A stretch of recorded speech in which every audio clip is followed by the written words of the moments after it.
for these nice words, although half of it I didn't get because that was in Latvian, but that's not a problem. So I still remember some words from my Latvian scholarship 10 years ago when I was there, but that's has nothing to do with academic presentations. So, okay. First of all, thank you for inviting me for this lecture. So, and I'm always glad to talk to Latvian scholars, and I'm always glad to introduce my researches on Hungarian esoteric nationalism, neo-paganism, ethnic paganism, or any other aspects of my research.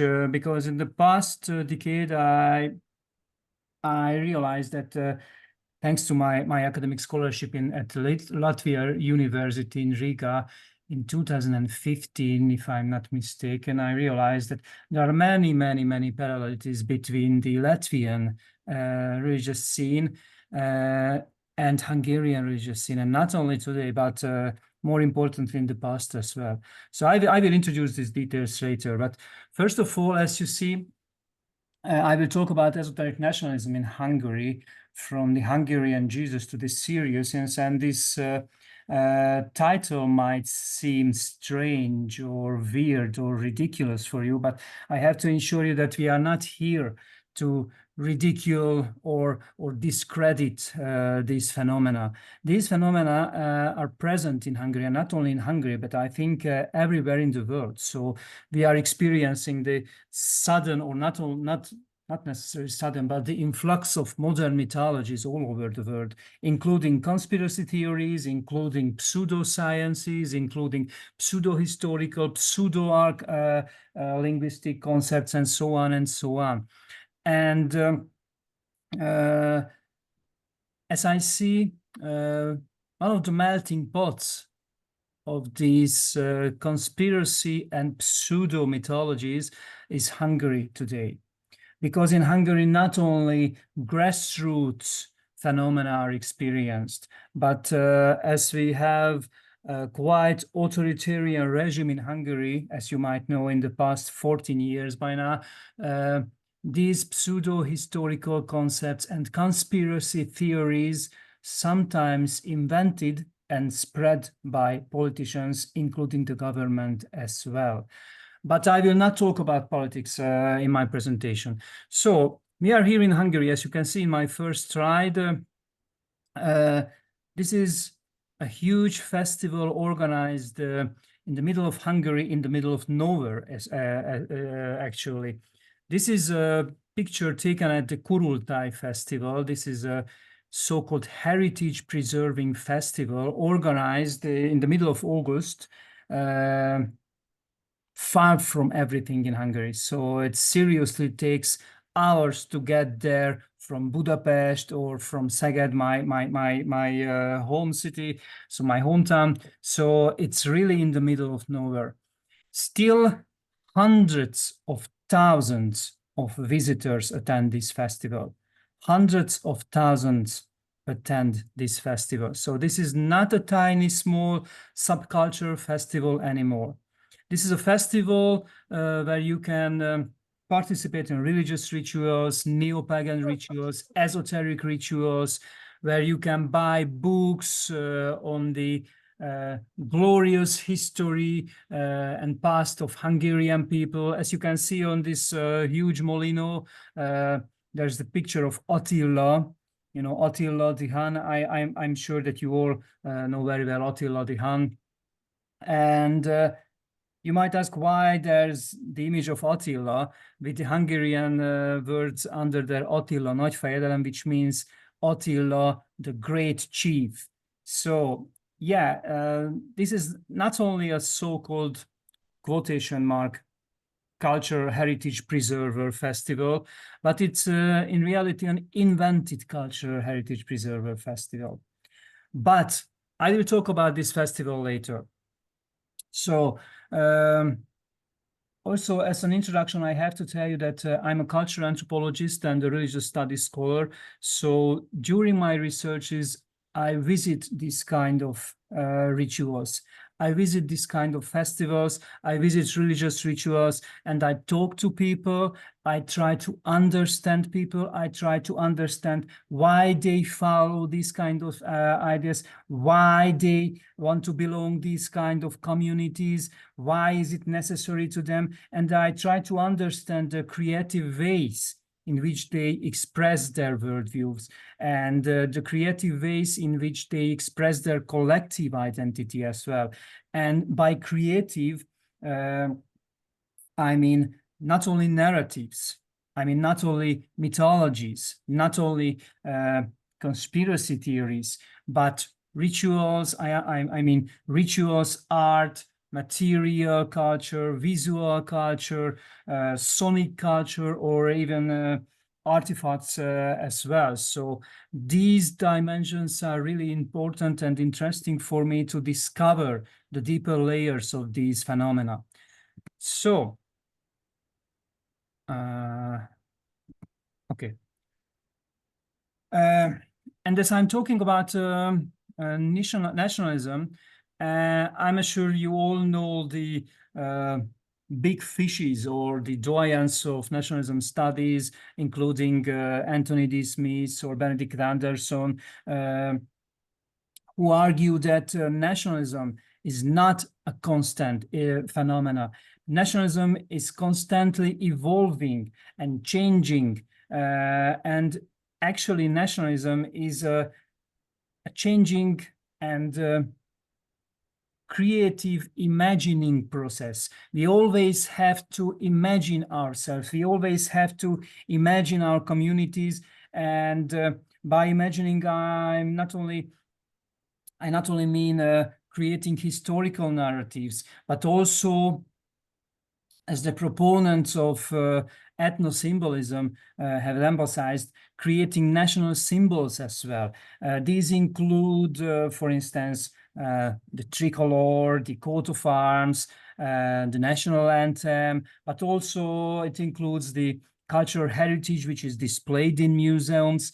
And most importantly for me, as a cultural anthropologist, it includes all the vernacular, everyday expressions through which we express our collective identity. And now think about, for instance, the symbols of your nation. How could you describe what is the most important feature of Latvians? What is the most important characters of Latvianness? What bonds to you the most? How would you visualize Latvianness for strangers, and so on? So these are really interesting questions, and of course you don't have to answer that for me, but it's important to think about nationalism not only as a historian, but as a folklorist or cultural anthropologist who approaches this phenomena from a vernacular approach, from a grassroots perspective. And also, we have to emphasize that national identity, therefore, has not only a history, but also a sound, a taste, a visual appearance, all of which are, of course, based on generalization and stereotyping. But that it means that we always invent and express and live our national identity differently in everyday life. In these images, you might see some pictures. Some of them I will introduce you later in detail. But on the top left corner, there's the public memorial park at Szeged. Szeged is the third biggest city of Hungary, where I live, and it's on the Great Hungarian Plain. It's completely boring natural surroundings, but still it has a sacred hill, which is actually not a sacred hill, but it's an artificial hill, where 15 years ago, a local amateur historian established an entire memorial park. I call it a vernacular memorial park because these monuments he built expresses his way of thinking concerning Hungarian history. These are not about official concepts of Hungarian history, but you know, it represents the Hungarian Jesus phenomena and so on. And also there's a poster of the before mentioned Kurultai festival, and there's a tent from this festival, which is called the tent of the Seven Blessed Virgin. So it refers to Virgin Mary. It refers to Roman Catholicism or Christianity. Still, it is at a so-called ethnic pagan festival. And as I mentioned, national identity from a vernacular perspective has a sound as well. On the top left, no, on the bottom left corner, there's a Hungarian musician, a radical right-wing musician who plays his guitar, which represents the Hungarian coat of arms, with a double cloth, which refers to pre-Trianon Hungary. You know, I will talk about Trianon Peace Treaty, but this is the Great Hungary.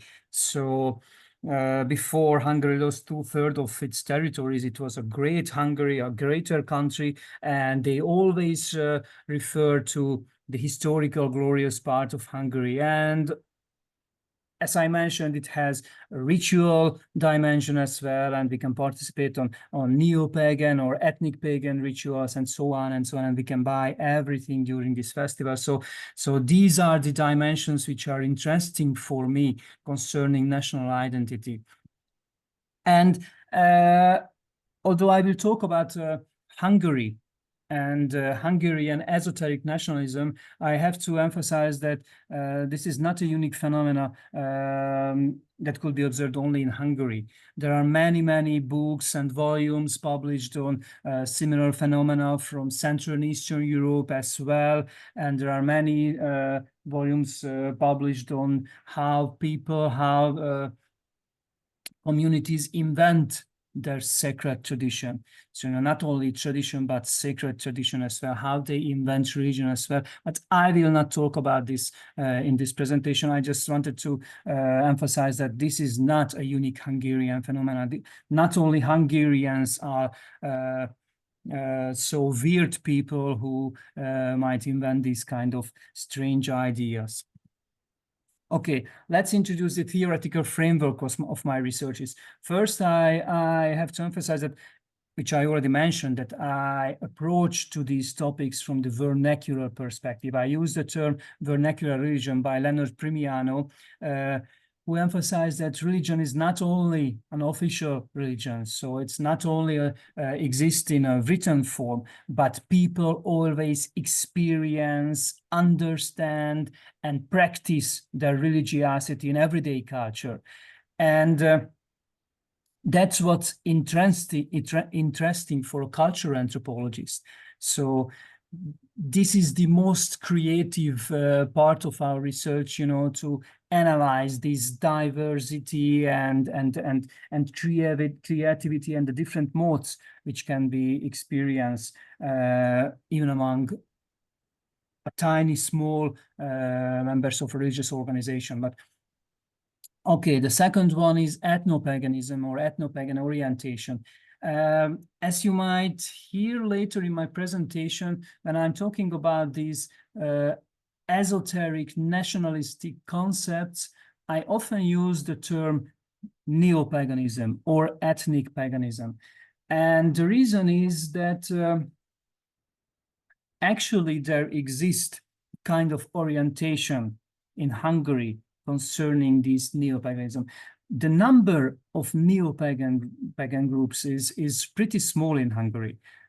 The members are not more than few thousands, even in the biggest neo-pagan organizations, but the orientation is far bigger. So I cannot measure them. I'm not a sociologist, and I'm sure that it cannot be measured properly, but you can feel the presence of this orientation in pseudo-historical works, in conspiracy theories as well. So there exists an ethnic nationalist and politically conservative stream of neo-paganism, which emphasizes the connection between religion, between God, and the given ethnic community, in this sense, Hungarians. So they always emphasize that Hungarians are not just an ethnic group among others, but Hungarians have a prophetic role. Hungarians have a messianistic role, and God chosen Hungarians for a certain way. And they might say even weirder things, as we will hear later. And these stories I will represent you are modern mythologies, which are connected to pseudosciences, mostly pseudo-history, pseudo-archaeology, pseudo-linguistics, and of course, to conspiracy theory as well. I will not mention the names whose works and articles and books I often use. I somehow represented them, but in case you are interested, then at the end of the presentation, I will tell you more about it. Okay. First, although I will talk about mostly on the current situation of esoteric nationalism in Hungary, first we have to get know the historical roots a bit better. You have to know that when we are talking about the historical roots of this everyday nationalism in Hungary, or esoteric nationalism, it has a long historical roots. But first of all, we have to differentiate between the official and the informal historical concepts concerning the origin of Hungarians. I will talk about you shortly about these concepts. They really have a long tradition, so I will not go into details, but you have to know that since the Middle Ages, there is a concept concerning the kinship, the relationship between the Huns and Hungarians existing in Hungary.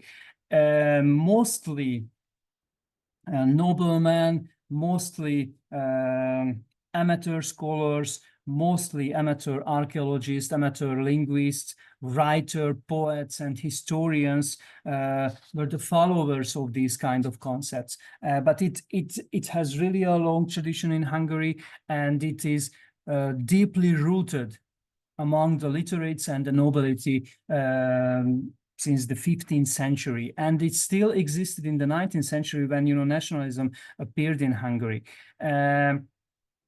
But that was the time when the academic history also appeared.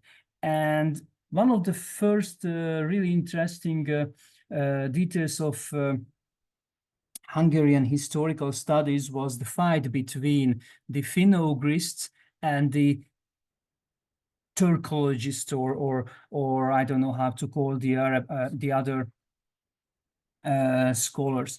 During the 19th century, there was a big fight between these two streams. One of them, the linguist, said that Hungarian is a Finno-Ugric language. So therefore, Hungarian language, and I also always have to emphasize that language, so not genetically Finno-Ugric, but linguistically, Hungarian is a Finno-Ugric language. And the other group of scholars emphasize that Hungarians are, of course, not Finno-Ugric. Why they emphasize it? Because during the I don't know how many hundreds of years of Hungarian history, Hungarian tribes, before they conquered the Carpathian Basin, before they arrived to the current territory of Hungary, they lived as a nomadic people. They lived together with other Turkic, Arabic, I don't know what else, Mongolian nomadic tribes, and of course they mingled. They looked like as if they were Mongolians. They looked like as if they were Turkic tribes, but they definitely didn't look like as Finns or Estonians look like. So Hungarians were short, brown-skinned, black-haired people, unlike Finns. But this is not the reason they were against this Finno-Ugric linguistic theory. They were against this theory because Finns and Estonians at that time were colonized people. So they did not exist at that time as an independent country. They did not have a glorious past. They did not have an empire. They were just poor people colonized by the Russian Empire. And of course, this was not so attractive for Hungarian noblemen. They wanted to belong to a more glorious group of people. They wanted to belong to something bigger, something more glorious. I should say that they were obsessed by the golden age of Hungary. And later, Max Müller, the well-known linguist, came out in the second half of the 19th century with his concept called Turanism. Turanism was a vague concept which could not be scientifically or linguistically verified, and which united practically all the peoples of the steppe. Immediately became popular. This concept immediately became popular among the supporters of this Turkic and Hun kinship of Hungarians. So it became unbelievably popular in Hungary. And from the second half of the 19th century, Turanism became more and more popular. By the 1920s, even a Turanian religious organization was established. The Turanian believers of the one God, who even built a bell tower in Budapest in remembrance of a pagan leader of ancient Hungarians. So they were completely against Christianity. They were completely against Finno-Greek theory, but this Turanism became a political religion among them. And by the 1920s and 1930s, they became so popular that even in the Hungarian parliament, there were debates concerning these Turanians, because they organized rituals everywhere in Budapest. And they have more than 30,000 members in the 1930s. So this was not a tiny, small group. And I also have to emphasize that this was not a group of lunatics, if I would say. So even politicians, teachers, writers, poets, journalists were among the members of this Turanist religious denomination. Okay.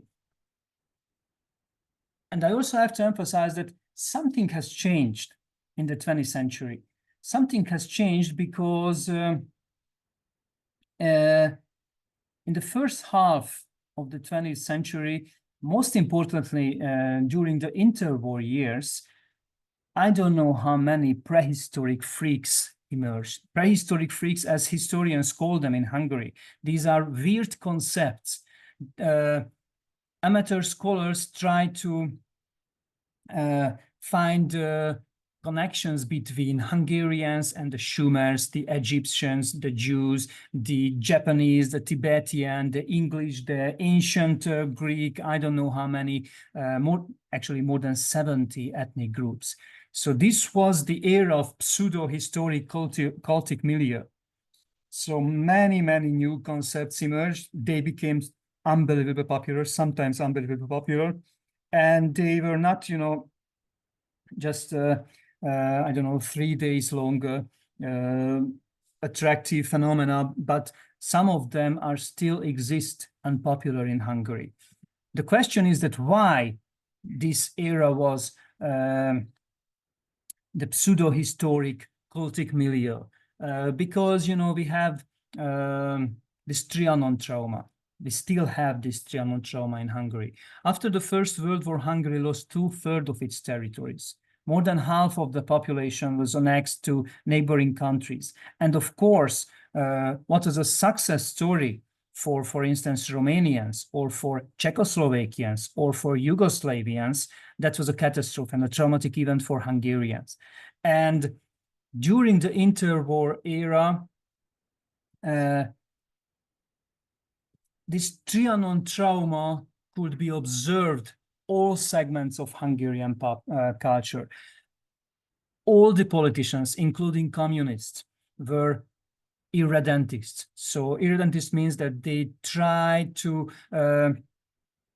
receive back or conquer back, even if it's necessary, conquer back the territories lost.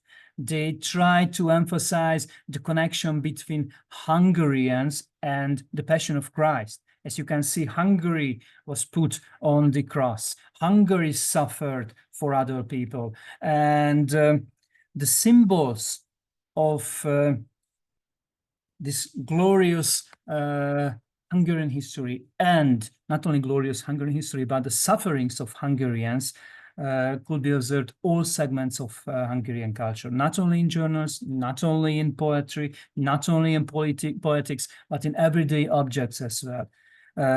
Even box of matches represented this kind of revisionist symbols. And all this every day in the schools started in Hungary during the interwar years with saying the Hungarian credo, which you can read here, that I believe in one God, I believe in one homeland, I believe in God's eternal justice, I believe in the resurrection of Hungary. All the school days started with this Hungarian credo. So everyone was obsessed with nationalism, of course, but on the other side, this was the era when many scholars or amateur scholars started to emphasize that, okay, our presence is not so glorious because we, as they call, were mutilated. We lost our territories. We lost the First World War, but we had a glorious past. There was a golden age of Hungarian history. And that was the era when the most important esoteric nationalistic concepts and pseudo-historical concepts emerged. One of them was made by Jenő Csicsaki, who followed the works of James Churchward, whose image you can see on this slide. James Churchward wrote the book The Children of Mu in 1931. And what Csicsaki, who was, it is said that he was a Navy captain, but Hungary didn't have a sea at that time, but he said that he was a Navy captain. So Csicsaki basically translated the works of James Churchward and saying that there was an ancient continent called Mu, which was sunk in the ocean. I think this concept is familiar for most of you, but not with the name of Mu, but with Atlantis. And I'm pretty sure that many of you know about Ignatius Donnelly and his work Atlantis, the Antediluvian World, which is said to be the first pseudo-archaeological work in the world. So Donnelly's work was published in 1882. So Churchward used Donnelly's work, and what Csicsaki did is that basically he just translated it, and he added Hungarians to this. So basically he mentioned that, yes, there was this ancient continent of Mu, which was habited by Hungarians, and these Hungarian tribes dispersed all over the world, and they were the ones who created the Maya civilization, they created Egypt, they created Mesopotamian civilizations, and so on and so on. So basically, he was one of the first who started to emphasize this glorious past of Hungarians. And the other was Ida Bobula, who believed to found connection between Sumerians and the Hungarians. So all she emphasized that Sumerians spoke Hungarian language, of course. Sumerian is the first high culture of the world. So Sumerians spoke Hungarian, and basically Sumerians who just popped up on the map of the world history, basically Sumerians migrated from the Carpathian Basin to Mesopotamia. So Carpathian Basin, the current territory of Hungary, was of course the birthplace of civilization. And the third one was Ferenc Zajti, whose name has to be mentioned, because Ferenc Zajti, who was a faithful Turanian believer, so he was a politician as well, he was the person who basically found out the entire Christ mythology, Hungarian Christ mythology. He said that Jesus was, of course, not of Jewish origin. Jesus, as he said, could not originate from a sinful culture. Jesus was, of course, Scythian, Hungarian, Scythian Han or Hungarian origin, and he was the first pseudo-scholar who emphasized that Hungarians were chosen by God. Hungarians have a messianistic mission among other people. And at this point, you can really feel there's a strong connection between these concepts and anti-Semitism, between these concepts and Nazism as well. Similar concepts could be observed in Germany in the interwar era. So, and one more thing, that as these ideologists were closely connected to radical right-wing political movements in the interwar era, after 1945, after the communist takeover, of course, most of them had to escape from Hungary. Most of them escaped either to the United States, but mostly to Argentina. And now let's see the linguistic evidence, how they try to disprove the Finno-Ugric language relatedness. And that was it. There were no linguistic evidences at all. They just said that we are not Finno-Ugric. We are of more glorious origin, and so on and so on. And what happened during the communist years? As Paul Connerton mentioned, this was the era of organized forgetting. So during these years, even talking about Hungarians living outside the motherland was considered as a taboo. So it was not allowed to talk about Hungarians living in Romania or Czechoslovakia or anywhere else. So basically, it was a taboo. And on the other side, naturally, these kind of pseudo-historical concepts disappeared from official culture. I have to emphasize from official culture because as samizdat, they lived on. And on the other side, as the ideologists emigrated from Hungary, their concepts became really famous among Hungarians living in Argentina or in the United States. And the number of Hungarians living in the United States was around almost 1 million. So it was not a tiny, small group of people.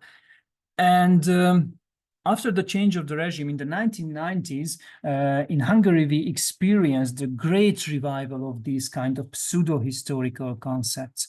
The doyen of these kind of concepts, if I might use this word, the doyen of these concepts was Ferenc Bodinyi-Jós. Bodinyi-Jós escaped from Hungary after the Second World War to Argentina. As you know, those people escaped to Argentina who had some kind of connections with the fascist movement or the Nazi movement in the 1930s and 1940s. So presumably Ferenc Bodinyi-Jós was one of them. So he escaped to Argentina. He became an autodidact Sumerologist, you know, the researcher of the Sumerian culture and the Sumerian language. He established an Orientalist department at the University of Buenos Aires, and most importantly, the Catholic University of Buenos Aires. And he came out his concepts concerning the origin of Jesus as the Hungarian prince. So he basically started to continue Ferenc Zajti's concept on the Hungarian Christ mythology. He mentioned that Virgin Mary was, of course, not of Jewish origin, but of Parthian and Scythian origin. And as according to them, Scythes, mentioned by Herodotus, were nomadic people, then it means that, of course, they were Hungarians, because Hungarians were also nomadic people. So who else could Herodot wrote about than Hungarians? So according to them, Virgin Mary and Jesus was, of course, Hungarian origin. And what Bodinius did, he wrote the Hungarian Bible. So basically what he did is that he replaced the Jewish people with Hungarians. First, his works became popular only among the Hungarian communities in the United States. But in the 1990s, after the change of the regime, Bodinius returned. He established the university department at Miskolc. At that time, Miskolc was the second biggest town of Hungary. He established the history department there.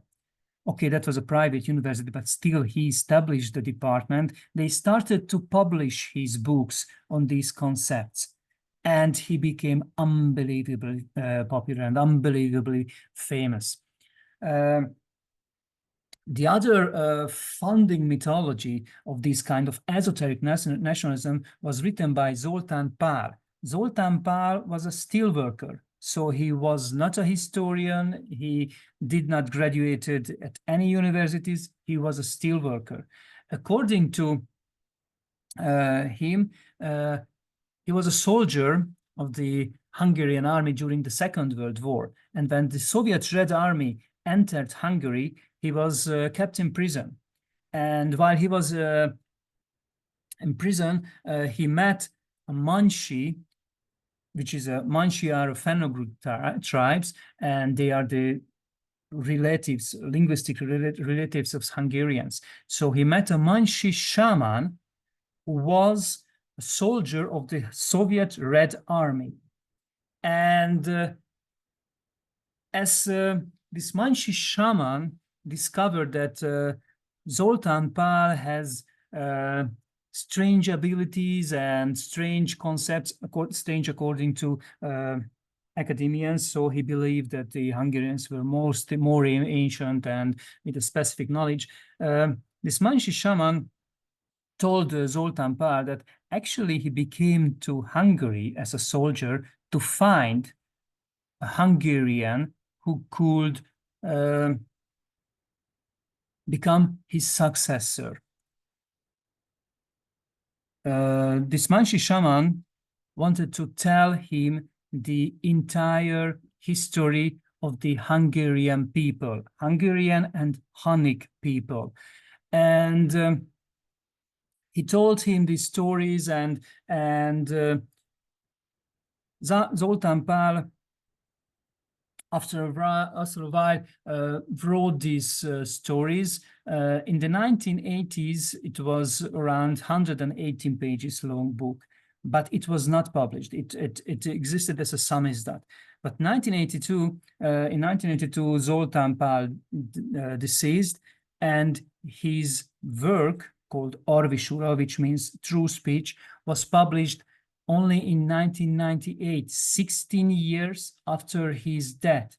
So in 1980, his work was 180 pages long, and in 1998, his work was published on 3,500 pages. So something happened between these 16 years, but who knows what happened, and who knows the entire story. But it's not important. What's important is inside this book. Zoltán Pál says that Hungarians actually originate from the Sirius star system, from the fourth star of the fourth planet of the Sirius star, and the ancient Siriusians visited Earth many times in prehistory, and about 6,000 years ago, there was an accident, and a thunder struck their spaceship, and they had to remain on the Earth, and they lived in an ancient continent called Otois, not Atlantis, but Otois. And this was the place where they met the Hunnic Hungarian tribes. they started to procreate with them. And after Atta is synced, these ancient Hunnic, Hungarian, and partly alien people dispersed all over the world, and they established, of course, the Maya, the Mesopotamian, the Japanese, and I don't know which Egyptian civilizations. So the concept is really similar to what we heard from Churchward or from Chichaki. But this is a really detailed story, a really detailed mythology. As I would say, this is a paleo-astronautic mythology because it emphasized that the ancient Hungarians originate from the Sirius star system. And of course, Pál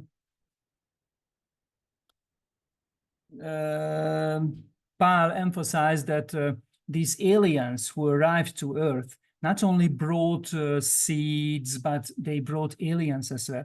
And these aliens brought, for instance, the dolphins, and they brought the Hungarian dogs called puli. So, of course, not only Hungarians, but their dogs are from the Siriusian star system.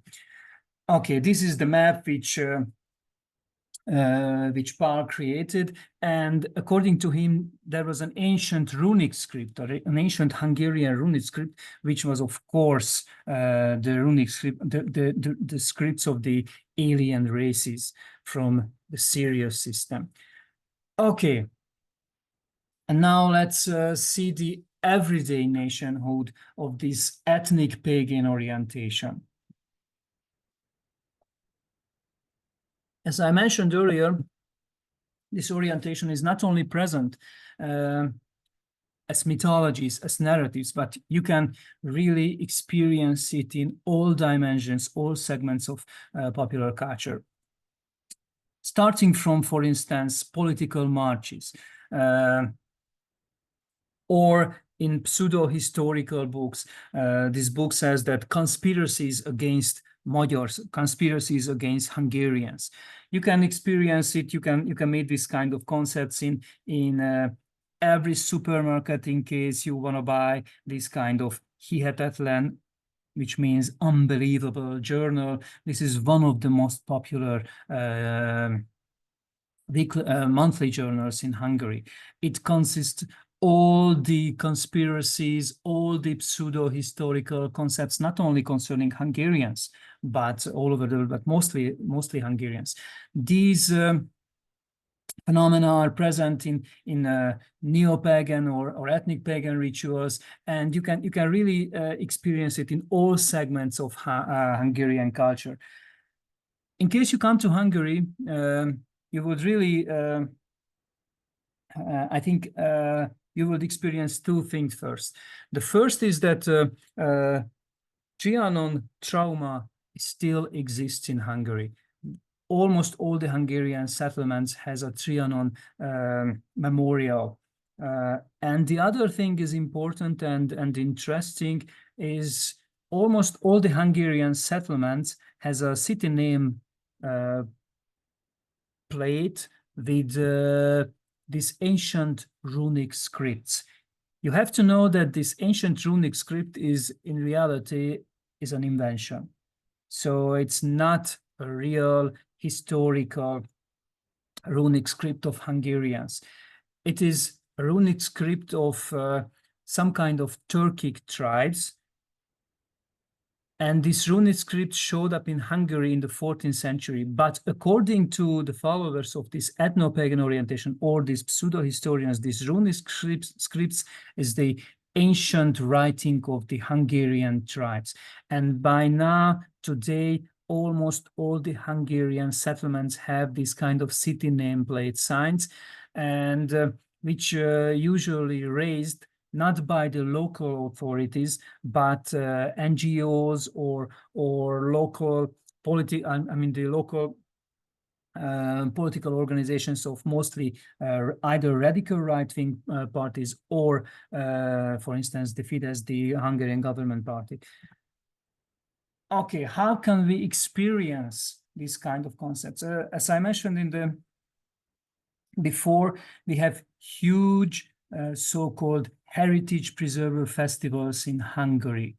One of them is Kurultai, which is as you can see on the map, it's really on the middle of nowhere in Hungary, far from everything, which attracts hundreds of thousands of visitors. And at this festival, I want to speed up my presentation because I think I still have about 15 minutes, right? Yeah, I think you're fine with the time. Yeah. 20? No, you're fine. Yeah, I think you can go Okay. on. 20 is fine. Okay. So at this festival, you can basically buy everything which caused authentic or which is supposed to be authentic. You can buy all kinds of shoes, artifacts, Christian symbols together with ancient shamanistic symbols and the mythological bird of Hungarian ancient tribes. So you can buy really everything here, even second-hand skeet shirts or wooden plates with Hungarian ruling scripts, and you can use them for I don't know what, but you can buy them. And you can even buy shaman drums decorated in a really interesting and nice way. Of course, shamanic drums were never decorated this way, not only in Hungary, but never, ever, and any other places of the world. But during these festivals, you can participate in really amazing rituals. They are really attractive, you know, horse shows, arching, and these historical reenactment shows. And as you can see these slides, there is the Hungarian national tricolor, but there are the flags. All this red and white striped flag was used by the Hungarian Nazis during the Second World War. So it is not a political festival, but still you can feel the presence of radical right-wing ideologies. And of course, you can participate in esoteric rituals at these festivals. And you can participate, for instance, in the Hungarian yoga ritual. You can participate in Hungarian meridian massage or Hungarian Wicca rituals. So this is not only a heritage preserver, as they call, but this is a syncretic festival where you can experience the bricolage of all kinds of religious phenomena. And these religious phenomena and religious movements are always syncretic.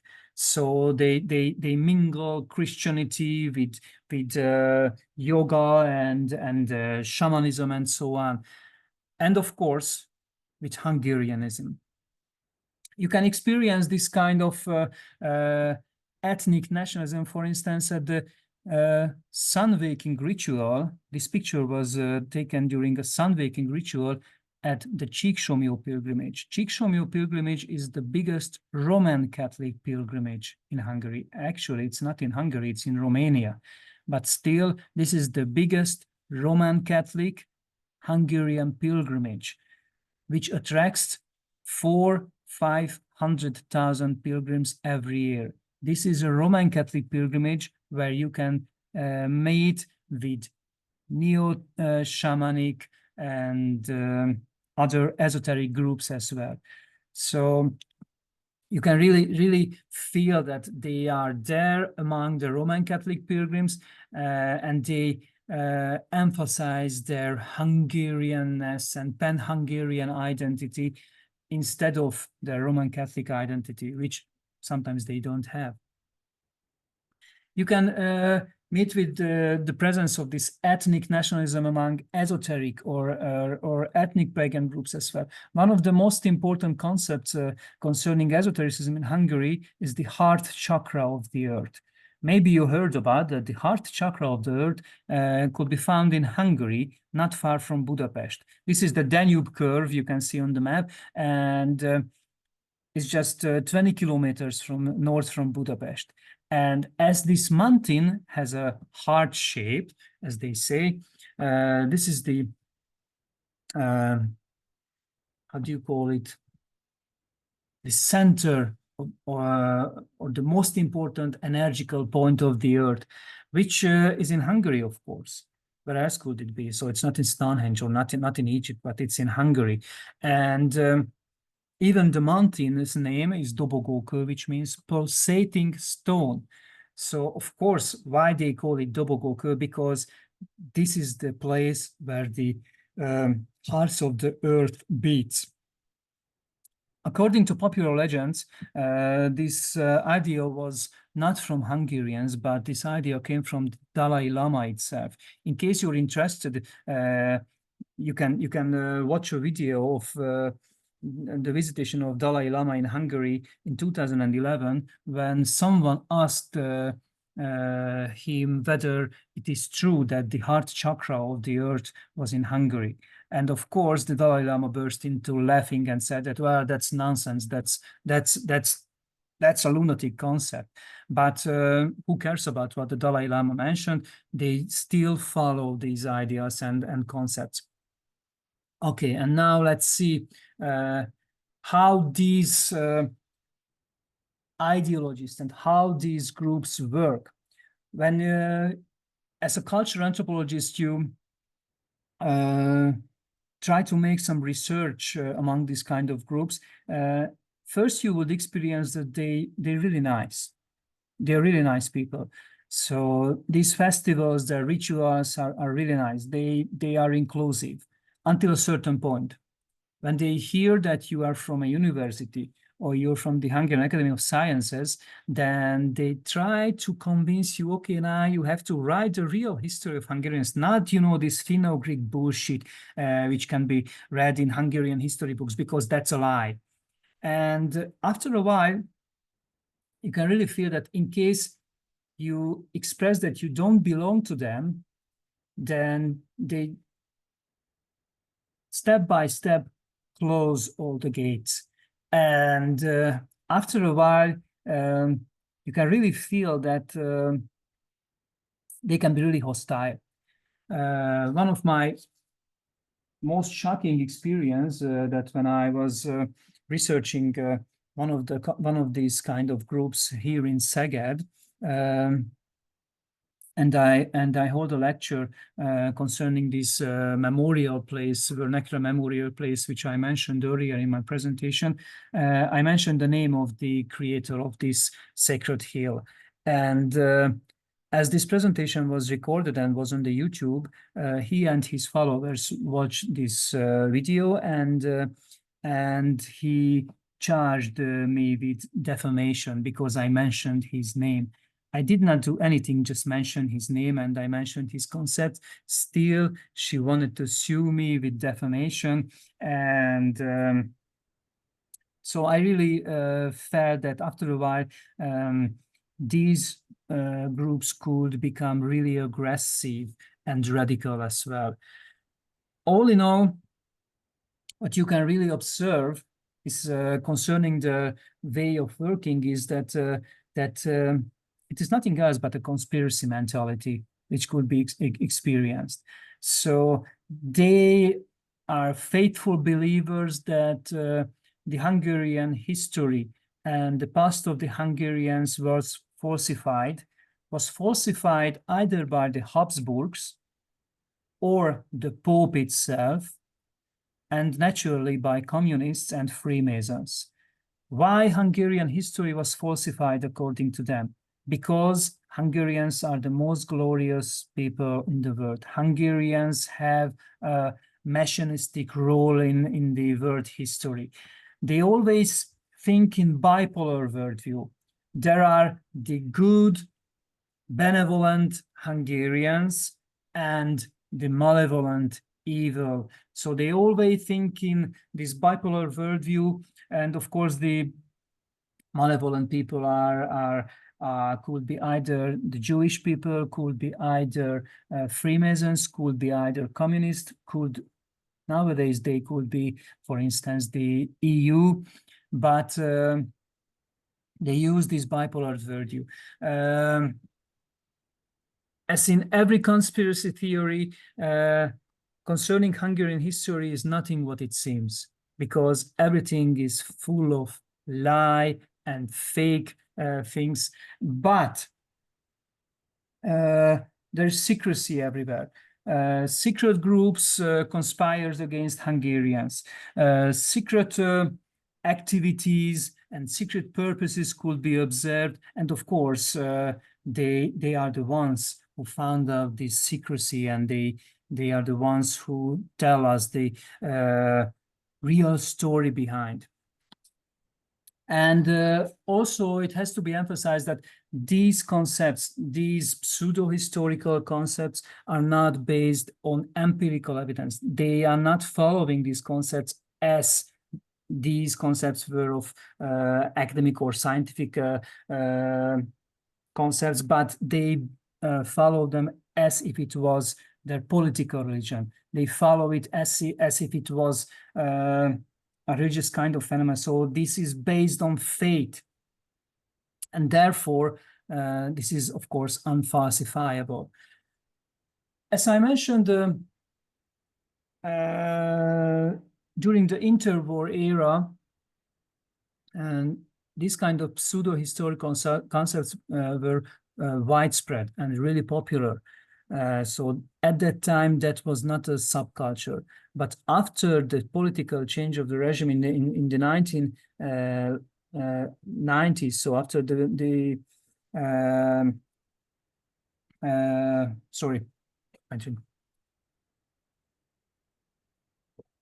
but after 1989, this was a tiny, small subculture at first.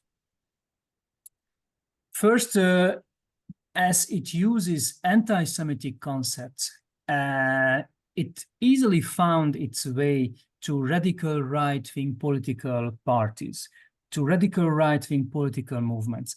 In the 1990s, these radical right-wing parties were small parties. They were always in the Hungarian parliament. Since 1990, we always had a radical right-wing party in the Hungarian parliament, so which means that they reached more than 5% at the parliamentary elections.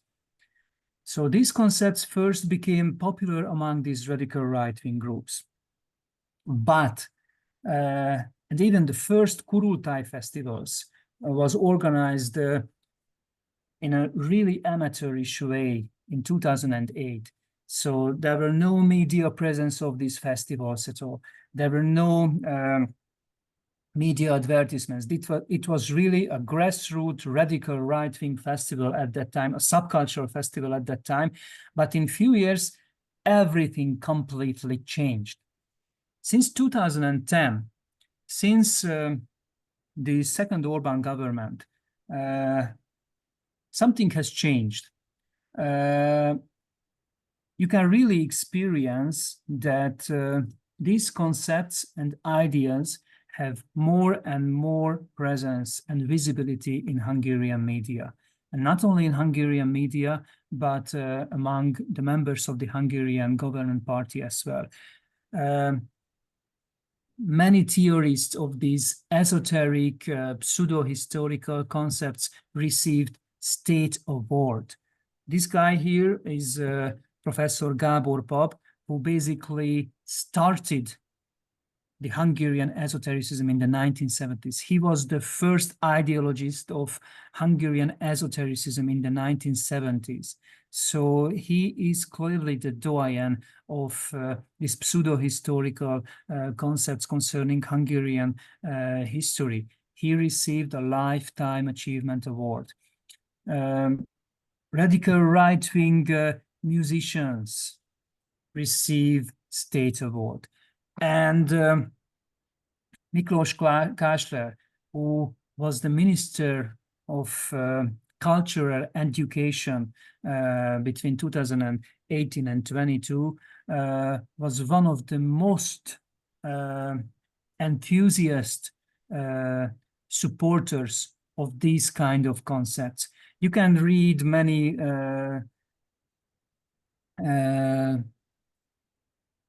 concepts that Professor Kásler, who is an oncologist, who is an excellent oncologist, believes. But among them is that he believes that the Finno-Greek theory is a conspiracy theory against Hungarians, and he believes that the Hungarians are the descendants of Huns, and therefore they established an institute to research and to discover the true ancient history of Hungarians. The Hungarian government in 2014, I think, established an institute to debunk the lies of the academic historians. So they want to prove the ancient Hunnic origin of Hungarians. And what they did, Professor Kásler and his historian and archaeologist friends, that by using these archaeogenetic methods, they say they proved that the first kings of Hungary originates from Eurasia. So Eurasia. Of course, everyone originates from Eurasia in Hungary. So because that's Eurasia, but still with these kinds of alternate truths or these kinds of sentences, they want to make people believe that yes, we are not of Finno-Ugric origin. So you can really feel that step by step these concepts reach higher and higher levels of politics in Hungary.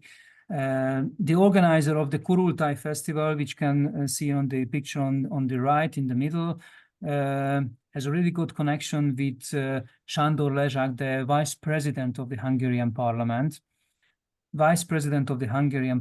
And he is one of the most important supporters of the Kurultai festivals. So he invites the participants to the Hungarian parliament. So what we can see is that step by step, they reach more and more visibility. And what you can see that it's not just a phenomena that could affect tiny, small religious groups in Hungary. It's not just a phenomena that would be interesting for researchers of new religious movements or researchers of nationalism studies, but this phenomena has really strong emphasis on all the Hungarian people, starting from the rewriting of the history school books, because that already started in Hungary. So they started to rewrite the Hungarian history books, and with the constant media presence of these kinds of concepts. Okay, I'm tired. Thank you for your attention. I'm open to your questions. Yes, thank you very much, dear Ištvāna. It was a really fascinating and very, well, eye-opening presentation, at least from me, who is not very deeply engaged in Hungarian esoterics. But certainly there might have been many thought-provoking aspects also in comparison to like Baltic esoteric movements. And I believe that our listeners also have some questions building up throughout the presentation. So I would like to invite everyone to either raise hand or write the question in the chat box, so we could engage in a really interesting conversation. So just go on. Feel free to ask questions.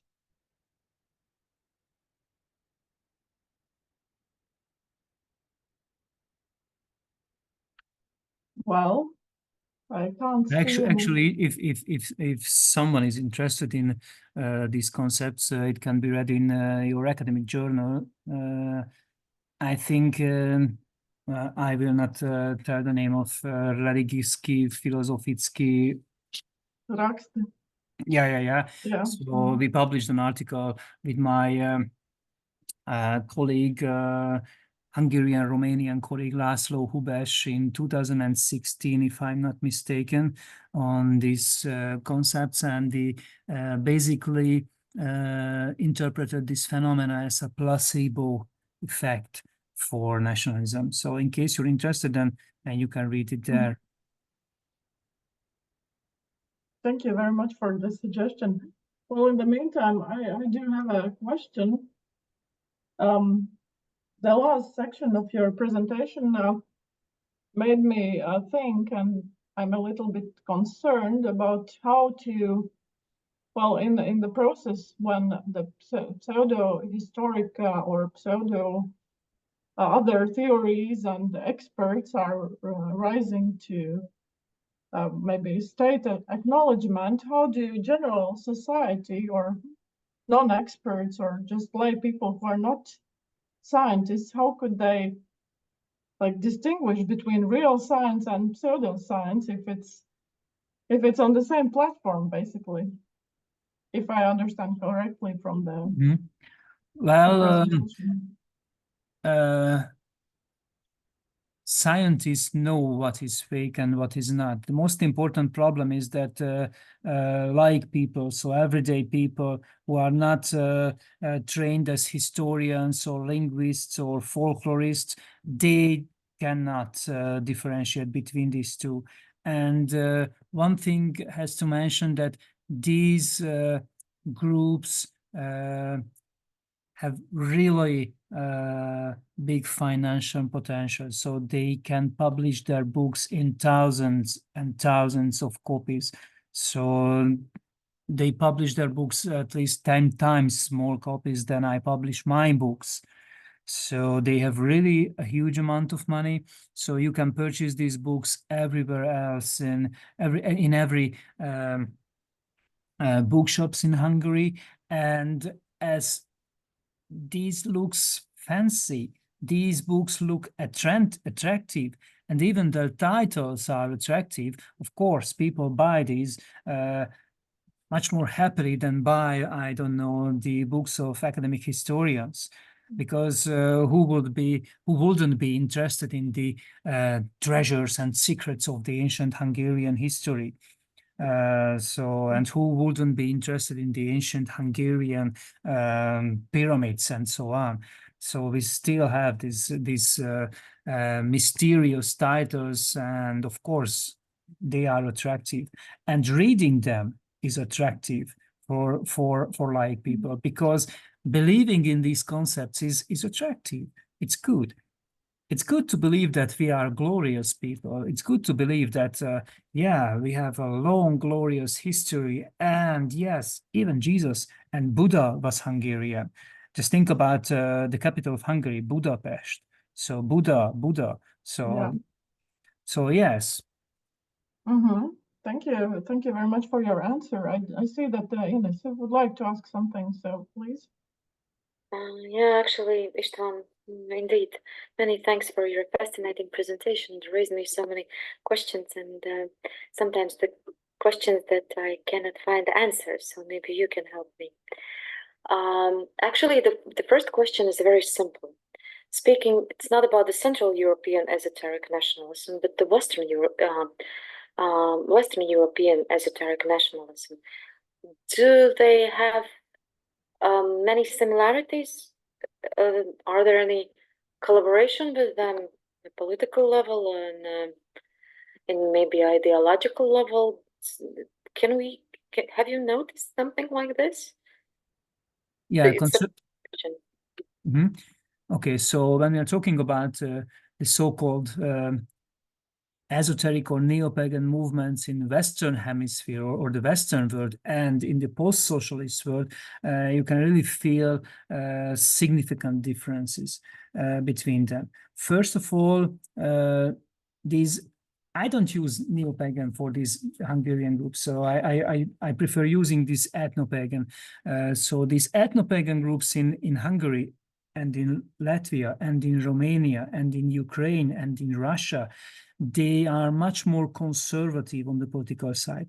They are not really opened to everyone. They are not an inclusive, but much more an ethnic-based movement. They emphasize the ethnic specificities of their religion.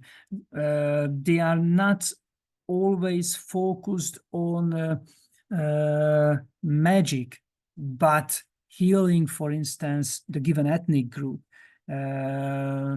So yeah, there are important differences between these movements, and actually these differences and similarities and differences are relatively well discovered by scholars and works of, for instance, Scott Simpson, Karina Aitamurto, and Catherine Robertson. So there are many works on these differences between these movements. And I have to tell you that it's a personal experience. When I was talking with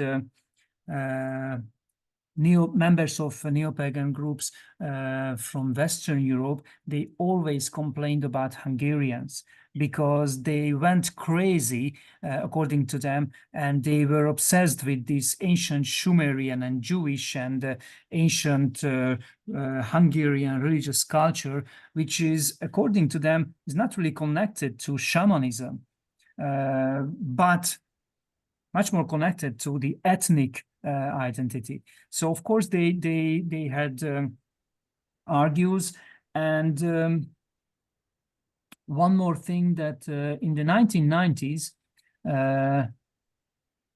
it was a strange situation concerning the neo-pagan scene in Hungary, because prior to 1990s, all the Hungarian neo-shaman groups belonged to the Western type of groups. So they followed the concepts of Michael Harner, for instance. So they were more focused on magic and transcendence and the spiritual world, but they were not really focused on ethnic identity and ethnic past. But when these pseudo-historians returned to Hungary, their concepts became really fast popular among these neo-pagan members as well. And in the middle of the 1990s, there was a change and a shift in this scene, and these neo-pagan groups became more and more ethno-pagan. They started to focus more and more on the ethnic past. They started to use runic scripts, runic writing. They started to emphasize the true ancient religion of love. According to them, the original religion of Jesus was the religion of love, which was the religion of the ancient Hungarians. So they tried to use these pseudo-historical concepts, and at that time there were some tiny small conflicts inside these groups. But in a few years, almost all of these groups became ethnicized. So, yeah. And, I'm not sure whether I answered your question correctly. Yes, absolutely. And another question that actually seems to be rising or attacking my mind periodically during your presentation. Do the traditional religious communities, I mean, so you mentioned about the Catholic pilgrimage and one of the largest pilgrimage centers. Do the traditional religious communities try to prevent or try to support those esoteric nationalist groups within their communities? Because obviously they are not only among the Catholics as well. Well, you know, it's a good question, and I can't tell you a simple answer, because interestingly, some of the Roman Catholic priests, and in Transylvania, in you know, the territories, Hungarian territories in Romania, where Hungarian people live, in Transylvania, the Reformed priests often support these pseudo-historical concepts. Some of the Roman Catholic priests even wrote their books on the history of Hungarian people. And of course, this history emphasized the Sumerian Hungarian connection. And there is one priest named Dr. Lukács, who was a Franciscan monk, who basically wrote that the history of this Csíksomlyó pilgrimage site, you know, this huge pilgrimage site, could be traced back to the ancient Mesopotamian times. So basically, he found out a new concept, and he uses this pseudo-historic and esoteric concepts as well. So basically, it's in his vernacular Catholicism, but he did not discover that with writing these concepts, he supports much more these pseudo-historians and ethno-pagan groups than his own religious groups. So there are tensions inside the church as well. Some even didn't notice, priests and bishops didn't even notice the presence of these neo-pagan ideas on this pilgrimage site. It was in 2004 when pilgrims returning home to Hungary from Csíksomlyó pilgrimage brought interesting stories to their bishop, the Bishop of Győr, saying that well, it was so good to experience, to have so many young pilgrims at Csíksomlyó. And they said that, well, the only problem was that they beat their drums so loudly. And the bishop asked that, what kind of drums do people beat during a Roman Catholic pilgrimage site? And they mentioned that, well, you know, this kind of ancient shamanic drums, and they wore strange shamanic-like costumes. And, you know, that was the moment when a bishop called their attention that, okay, something happened, something strange or weird is happening here. And in 2009, the Roman Catholic bishops even published a circular letter saying that they called the attention of Roman Catholic believers to the presence of this kind of pseudo-historical Christian-like concepts. But they emphasize that they have to be careful because these concepts are deceiving. So these are not Christian concepts, these are pseudo-historical concepts, namely, you know, the Hungarian origin of Jesus and Virgin Mary and so on. So they call the attention of the believers that to be careful and cautious concerning these concepts. But nothing has been resolved, I think. Thank you. Thank you. We do have another hand raised. Ilya, please go ahead. You're muted. Yeah, thank you so much for a beautiful lecture. I have two questions. One more probably about historic aspects. So it struck me that you almost did not mention these groups, nor in the 20s, 30s, nor today being explicitly anti-Semitic, which would be very typical for most of them. So you only mentioned it a bit in your last sentences. So do I get right that they're not obsessed with the issue of Jewish domination? Has something to do with some of the originators of this Turanism being Jewish, like Vamberi and others? And this would be one question. Another question, did they try in 20s and 30s, or do they try today to make any international alliances with similarly minded groups among other Eastern European or Central European nations? Thank you. Well, concerning the international connections, so some of, as I mentioned, these neo-shamanic groups often could be characterized as exclusive groups, more focused on Hungarian ethnic identity and Hungarian people, and not really on magic. But there are some neo-shamans who try to return to the Western kind of neo-paganism, and they organize festivals, religious neo-pagan festivals in Hungary, where they invite other shamans or magicians or witches from other parts of the world as well.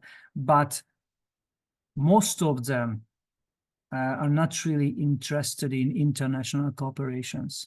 Most of them are not really interested in, they just interested in the Hungarian scene, and they try to somehow save Hungarianism, save Hungarian people with returning to the ancient Hungarian religion of love. Because there are even conspiracy saying that when Hungarians converted to Christianity, then the ancient Hungarian shamans, how do you call it, took a spell, to a bad spell to Hungarians, and they mentioned that until you will not return to the ancient Hungarian religion of love, your fate will be fighting with each other and so on. And they think that the Hungarian history proves that this was true. Yeah, because we have the 1956 revolution and Hungarians fought with each other, and the 1848 revolution and so on. And the Hungarian history represents that, yeah, we have been fighting with each other. But what was your other question? About anti-Semitism. So to what extent it plays an important role in these groups, or it's thing that they're not really obsessed with? Well,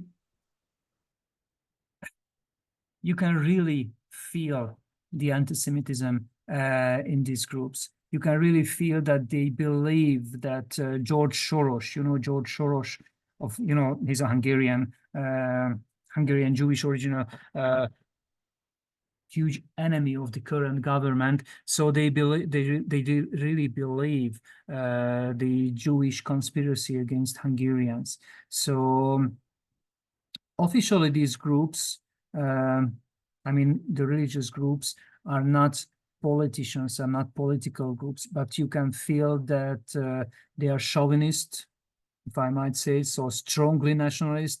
During these festivals, as you can see the tattoo on the back of this guy. So that's the map of the Great Hungary.